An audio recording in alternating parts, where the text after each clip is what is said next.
one or two Bible verses. And it's so interesting because I mean, like when we were researching a little bit, I came across so many different like chronic illness blogs and things like Yeah. that. And I ran across this one that was a woman that I want to say she was in her early 20s and she was going to a church consistently and they had a call for healing and she went up and of course unfortunately did not get healed. Mhm. So she came back the next week and happened to be sitting next to the pastor's wife and the pastor's wife said, "Hey, were you healed?" And she said, "No." And so she prayed over her again. Mhm. Same thing.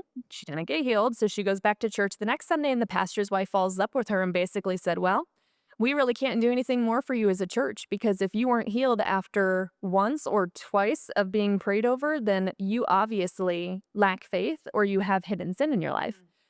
That person left the church Yeah. and abandoned her faith because that is such I mean, I can't even fathom that kind of a response. Yeah. And I mean, obviously, like, we grew up in a church that, maybe there were some that believed that same thing. Like, it was a little bit more, hardcore Baptist, if you will. But it just is one of those things that you look at it and you're like, you are forcing people to walk away from the God that they believe in because basically you're telling them that, well, he's not bigger than you and you're not good enough to claim his love. And, what happened to grace?